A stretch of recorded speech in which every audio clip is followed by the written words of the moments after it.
Hello there guys and welcome back to the channel. So today finally we get to talk about top 10 science champions in my personal opinion. So far we have done all the other 5 classes, and the way this happened was that last Sunday or Saturday, I think last Saturday, I made a video where I ranked each champion class according to their overall strength in MCOC. In my opinion, and in that order we released top 10 champion rankings. So we started with skill, went to cosmic, went to tech, went to mystic, went to mutant, and now we have arrived at science, which I personally consider to be the strongest class in the game overall, because I personally believe that with science champions you can counter biggest amount of different things in the game. And if there would be a class that I would personally want to use, if I would be limited to using only one class, I think that I would be able to deal with the most different type of scenarios using science champions exclusively. And with that, let's start with some honorable mentions, and science class definitely has quite a lot of them. We're going to start with this Spider Piggy, who is brand new and who might as well be top 10 worthy. Truth of the matter is, I don't know, because I don't have the champion. He's brand fresh new released. I have seen some interesting things. I have the 2-star, which I have tried a little bit. I have my problems with the character, but ultimately I think it's just too soon to say, and I cannot judge him objectively, therefore I won't. And his rankings will be made clear by the time I do my next list. In addition, we still have a ton of very cool champions that I absolutely love. For instance, Wasp. I think Wasp is a greatly underappreciated champion. Many people look at her largely as a synergy piece, but even right now, as I was exploring 7.1, I did find her useful and I did use her and I did enjoy it. So she did put in some work as a rank 2 6-star for me. Next to Wasp, we would have, for instance, where is the bald guy? Luke Cage. Luke Cage is becoming more and more used again recently, especially in Cavalier and difficulty quests, but not just there, because of the increasing importance of exhaustions, power management, and that concussion that he can place on opponent. And overall, he is a solid champion that definitely should be recognized as well. And surprisingly, Abomination, if you do have Red Guardian ranked up, Abomination is an amazing acid wash option these days. Cannot be overlooked. I think yesterday I posted some very interesting cheese in Act 7 as well, including Abomination. Definitely check that video out. And yeah, can do some very interesting things. Another champion that didn't quite make it to the list, and this is a champion that I don't personally like at all. It is Gladiator Hulk. And my problem with Gladiator Hulk, and I have expressed this extensively in the past, is that he's basically a one-trick pony, and he's a rubbish champion with a rubbish design outside of Face Me mechanic. Face Me is amazing. Face Me is one of the single kind of like best mechanics and abilities in the game, but everything else around the character kind of stinks, starting from his damage output to his effects on level 1s, level 2s, the way his crowd excitement works, the way he kind of goes unstoppable now and then. It's just bad. Face Me is amazing, and Gladiator Hulk is definitely a champion that can be very useful in those specific scenarios where you do have to deal with degen. And I think now much more so than ever, he is prone to lose his relevance in those matchups, at least to a degree, because previously we didn't really have any good alternatives to deal with passive degeneration and stuff like that. But now we are getting more and more champions that can do that, and namely, for instance, we have the Spider Pig right now, and Immortal Hulk can do it to a degree as well. So we're going to have more different champions who can do that, and I have no doubt in future we're going to have some additional additions to that. So Hulk Ragnarok is just set to go down in value, in my opinion. And I think last champion that I wanted to mention here that did make the top 10 list was Spider-Gwen. Spider-Gwen is an extremely enjoyable champion to use and very valuable as a slow champion, entry weight champion, and entry weight is getting more and more meaningful. And yeah, I do like Spider-Gwen, and I very well see a future where she can make her way back up to top 10 list, depending on how the meta changes. Right, now then, we're going to start with spot number 10, and in spot number 10, I will put Immortal Abomination. Immortal Abomination, again, is one of those champions who is very, very recent to the contest. I have him as a 5-star, I have played around with him, and I will potentially take him up even higher because he is a good champion. There are weaknesses and problems with the champion, which I have described in my Abomination review videos, largely involved in his reliance on being able to drop that level 2 and a bunch of other things, and how slow he starts the fights, for instance. But overall, I do think that we're going to see this guy around quite a bit, and we're going to see him used in Alliance Quest, we're going to see him used in questing. The fact that he's suicide-friendly champion definitely makes him even more attractive to me, because I do like running suicide masteries. Addition to that, obviously, just permanent healing is very useful, access to poison, to petrify, tons of cool things, and I do think that we're just kind of like starting to see his uses, and as the time will go further, we're going to see more and more great matchups for this champion. So yeah, I will start the list off with Immortal Abomination, and then we're going to move on to one of the most criminally underrated champions currently, Mr. Fantastic. And Mr. Fantastic, I think, is amazing champion. Not just the synergy piece, not just a pre-fight ability tool, which are all things that are relevant and still increase his value as well. His Power Sting synergy is becoming more and more useful. Now we have a new Power Sting lane in Act 7.1 as well, which he did absolutely fantastic, and by the way.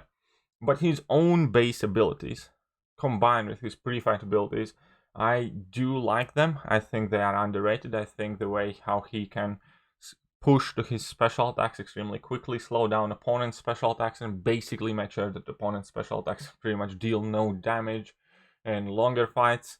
If you put him together with a full Fantastic Four synergy, it's kind of the situation with the Mega Red, just a bit reverse. His default state is alright, but if you fully synergize up the guy, he can do some very crazy damage. He can kind of work as a pseudo void as well to a degree, and he can completely shut down opponent's regeneration and reverse it.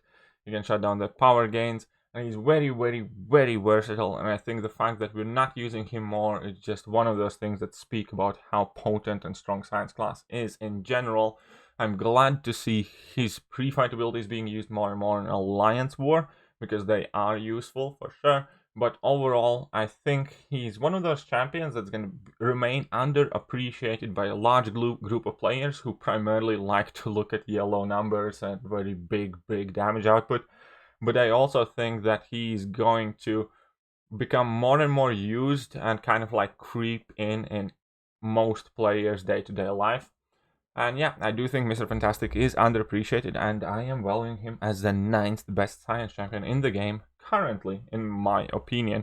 We're going to move on to spot number 8, and spot number 8 is actually a bit tricky, but I'm going to give it to Red Hulk. And the reason for Red Hulk being on the top 10 to begin with, and where he is right now, is, well, number 1, Hazard Shift, Incinerate, and Poison has been huge for this character. He currently is one of the 15 most used Alliance War offensive champions in the game, period. That alone shows his value in that game mode in particular, and how well he counters that Hazard Shift node. Other than that, he does have a lot of things going for in a very kind of like simple, basic way. He's a champion that can push out quite a large amount of damage very early on in the fight, and he doesn't rely on having access to any debuffs. He splits out his damage output in between his physical damage and his energy damage, which also lets him bypass a lot of troublesome kind of like nodes and restrictions. For instance, safeguards. You can automatically deal double the amount of damage pretty much using this guy than you would if you would just rely on your basic amount of damage. And similarly, just how he doesn't rely on debuffs, he doesn't rely or gain any buffs naturally by himself as well. And that simplicity with the tanky frame and everything else that's going on for him makes him surprisingly effective, because he's one of those champions where if you read his abilities, there's nothing that great going on for him, but overall he just packs a heat in a very compact, simple, straightforward package, and that package is quite often the best case scenario for plenty of the fights. And currently, the way the game is set, it is quite likely that he could potentially be my personal next rank 3 6-star rank up to help me with different situations, including Alliance War. And yeah, I think Red Hulk is becoming more and more popular, and I can definitely see why. Now we're gonna move on to spot number 7, and spot number 7 isn't gonna be liked by many people, and that's gonna be the Thing. And the thing with the Thing is that everybody thinks that Thing should be higher because Thing is a thing. Okay, what I mean there is Thing typically gets ranked extremely high by every single MCOC content creator, and that's perfectly fine, because I do recognize there is a large amount of utility in the champion. Shock immunity, immunity to nullify, immunity to armor breaks, and access to unstoppable, and there are a ton of great things. For me personally, even after I have taken my 6-star Thing to rank 3, I haven't even used him a handful of times. I have hardly ever used him or had to rely on him, because for the most part, if you want to get the crazy damage out of the Thing, obviously you need to dedicate pretty much an entire team to this guy. And not just that, you also need to pretty much KO your entire team.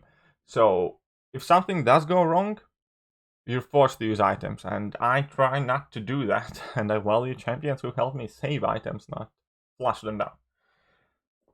So when it comes to the huge damage output and the fact that it basically demands pretty much a full synergy team dedicated to that, I'm not a fan at all.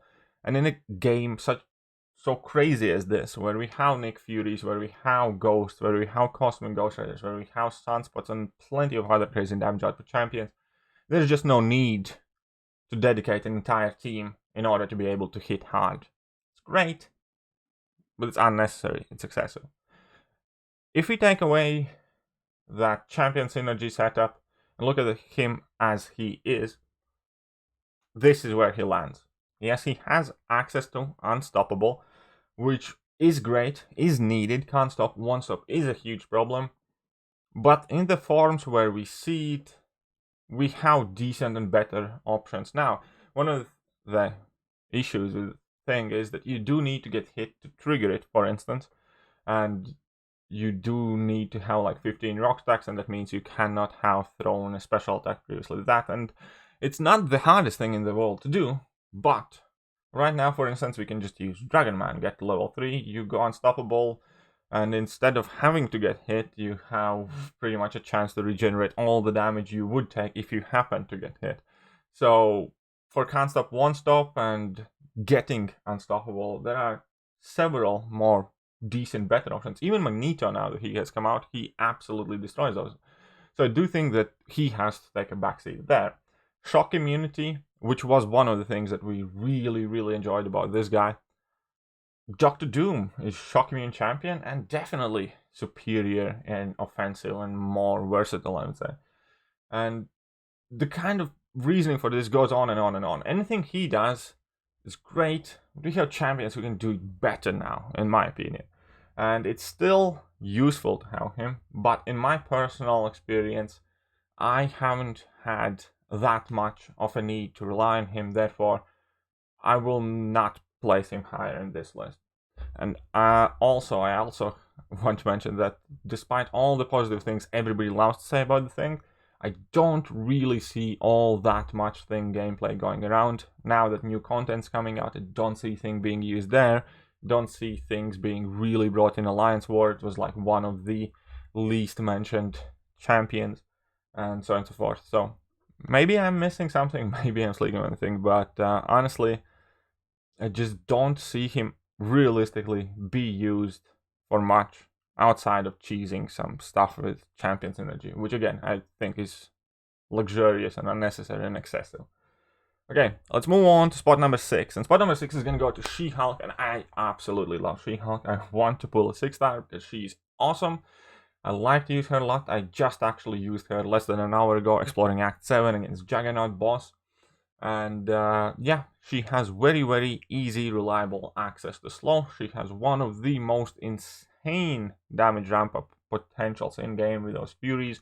And those Furies also let you control fights and lets you kind of how a perfectly manipulated opponent's AI, where he will pretty much always throw the special attack, which is going to make it predictable, which is going to make it easy, and she is amazingly versatile. In addition to that, obviously, just like Red Hulk, She-Hulk as well is actually a synergy partner for many useful synergies, including Mr. Fantastic's one, which is crazy good in combination with She-Hulk, because the power stings do work from the modified attack, so you can do some crazy damage with those power stings here as well. And all of that is topped obviously with a full-on poison immunity and a petrified debuff that can reverse opponent's power gain and healing, which I also absolutely love to rely on and use. All of these things combined, yes, I do think She-Hulk is that good. I do recommend everybody taking her up. She doesn't need to be duped. Dupe helps. Dupe helps especially against Science Champions, where against Void she has a 100% incredible matchup. You can shrug off all the debuffs even if you are getting them placed on you by nodes, so on and so forth. So yes, She-Hulk, extremely valuable and potent champion in my eyes, and she is the 6th best Science currently.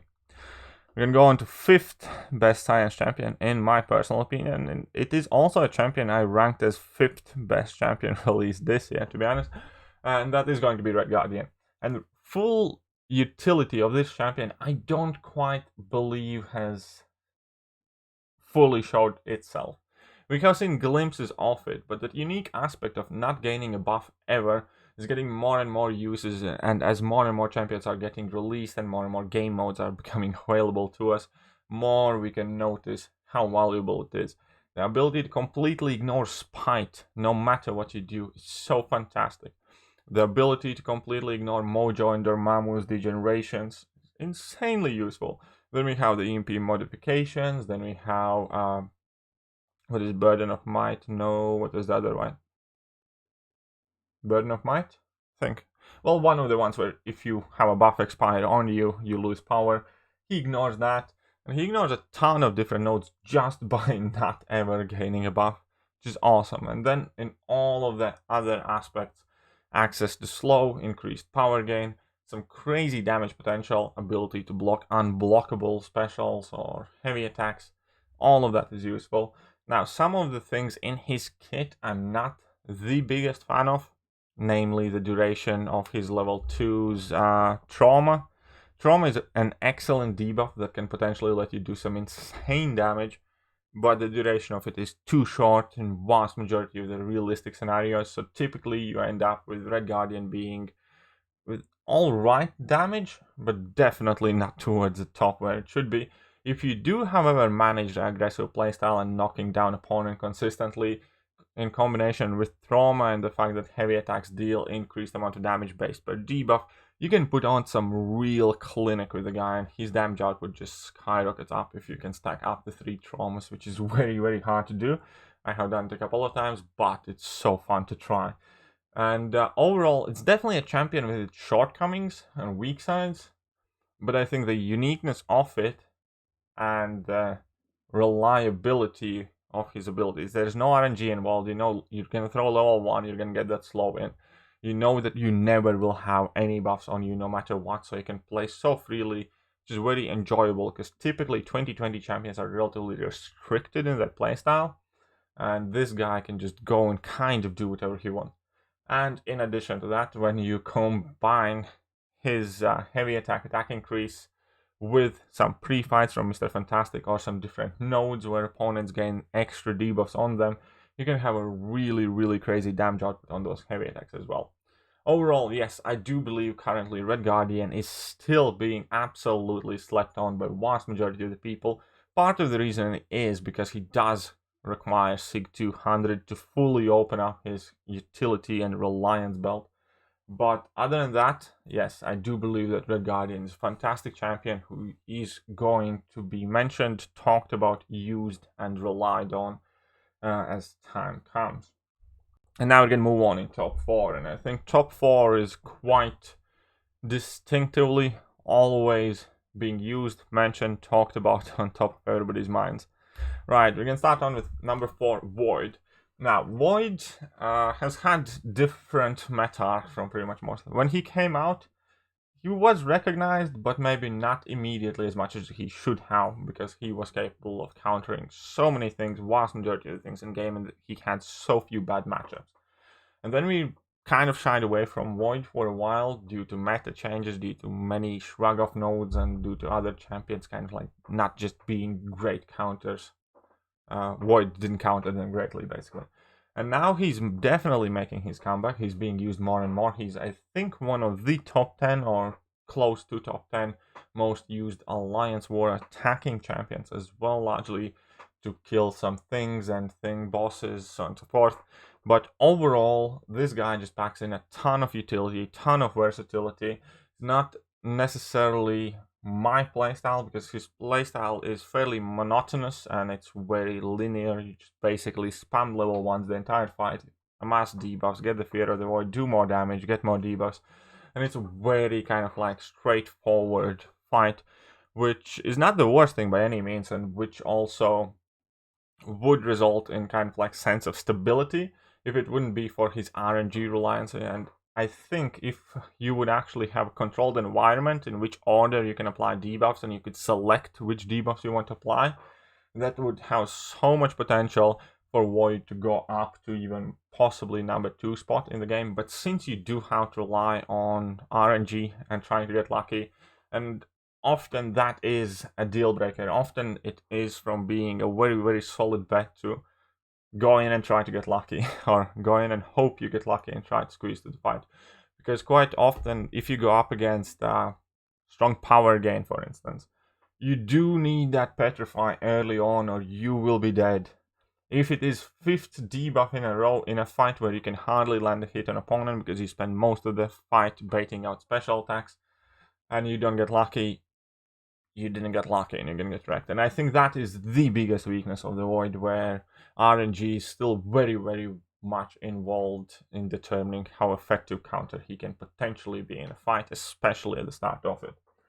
But other than that, I think he just does a ton of things, and he's extremely, extremely valuable champion for any roster. And yeah, let's move on to spot number 3. Spot number 3, we're going to put on Human Torch. It's really hard to fault, and Human Torch is turning out a lot better than initially thought. One of the things that is letting Human Torch dominate so harshly is obviously the increase of energy attack champions in the game, period. And that is definitely super helpful. And the second thing is the same thing that kind of, in my opinion, lessens Sunspot's value in my eyes, is increasing Human Torch's value in my eyes. Because where Act 6 was coming out, Act 6 whole idea was that there's going to be these monster champions with crazy, crazy amounts of damage, and you couldn't take a block or a parry for the life of you, or even parries basically dealt like significant amount of damage. And now Act 6 attack values have been nerfed, and Act 7 attack values are perfectly reasonable. We, I think, have even variant content where attack values are higher. And that is helping out Human Torch so much. Because one of my biggest problems with Human Torch was that he felt squishy. Every time you parried, you took a ton of damage, and his playstyle kind of relies on parries and you being able to use those heavy attacks.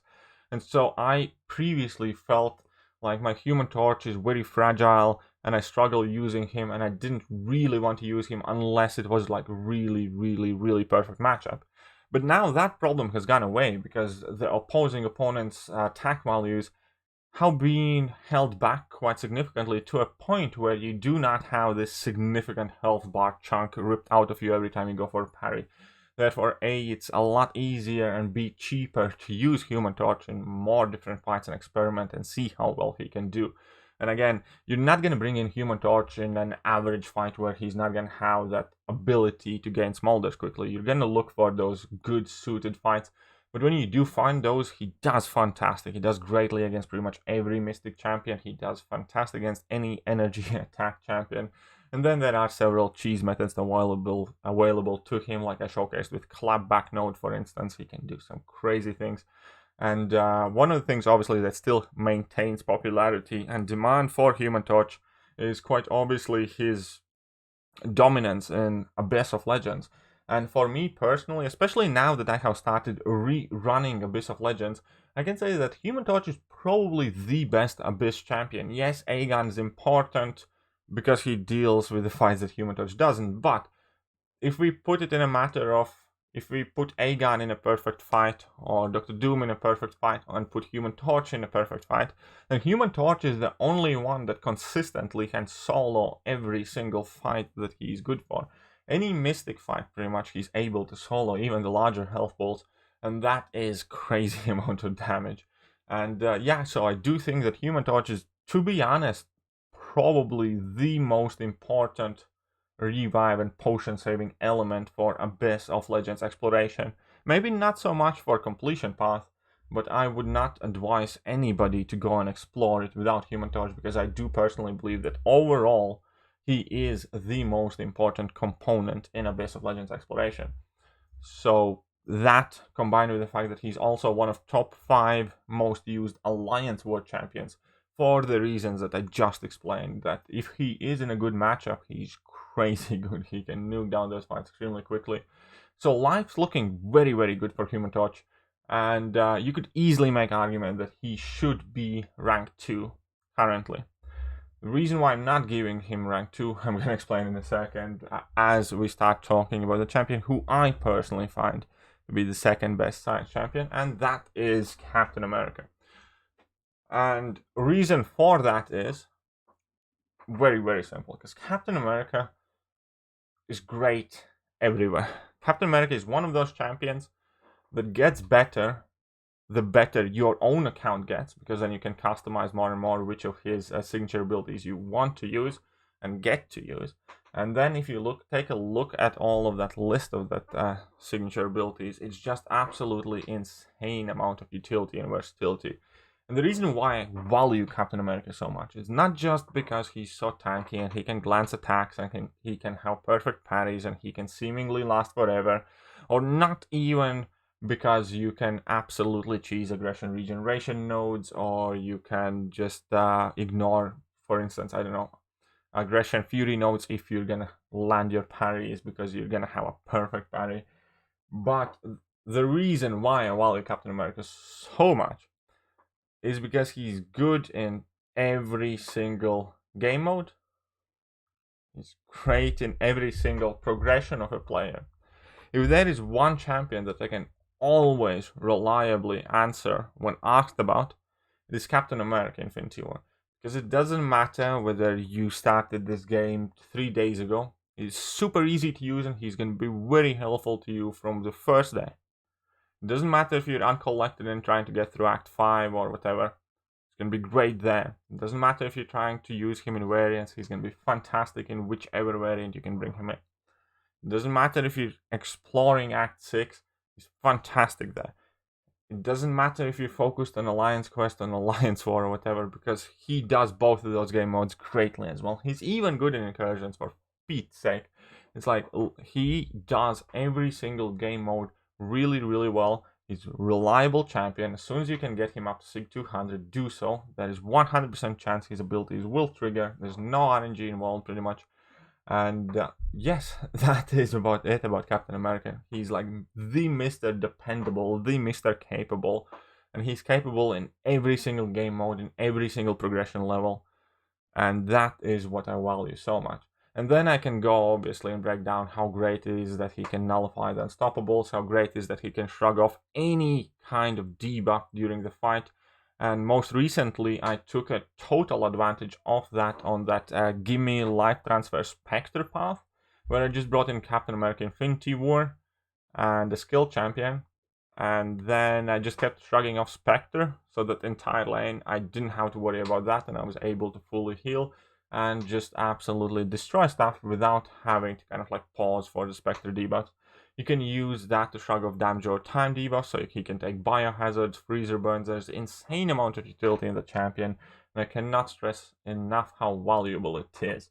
Now, in my personal view, it also quite heavily does rely on Sig 200, so if you are unable to take him to Sig 200, that is a significant chink in his armor, and that is also one of the reasons, for instance, why I would immediately say at the moment, it's probably better to rank up Human Torch or She-Hulk or somebody who doesn't need that high signature ability that much as a 6-star champion. As a 5-star, yeah, definitely Captain America Infinity War has to be like stapled and ranked up to pretty much every single person who has ability to do so. So that is about it. Captain America Infinity War. Love the guy. One of the best champions in the game. One of the most dependable champions in the game. With one of the broadest field of application, let's say it like that. And then obviously, we have Quake. And Quake is unreal. Quake is pretty much the only one, or you can make an argument, one of the two this game's true god or beyond god tier champions that are absolutely broken and busted. I don't think this game could withstand a release of another character as powerful as Quake, because anytime I bet Kabam developers, kind of like these days, create nodes or whatever, they have to go through Quake test, because Quake is the best answer, hands down, to so much of the content that it's not even funny anymore.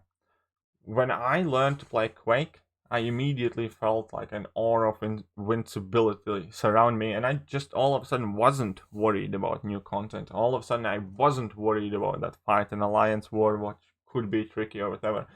Because every single fight Quake can be used, you gain this sense of invincibility, you get this sense of stability, and you also gain this sense of what overpowered means in this game. And whatever she does is overpowered. And this is also a sad time, because as I said before, this is the last time I include champions who are not available as 6-star champions in my rankings.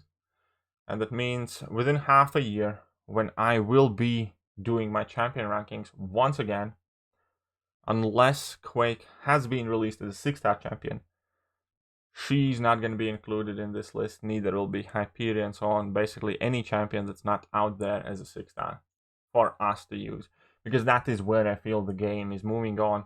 And even right now, I largely focus on my 6-star roster, and it's so sad to say. I can understand it though, truly, honestly.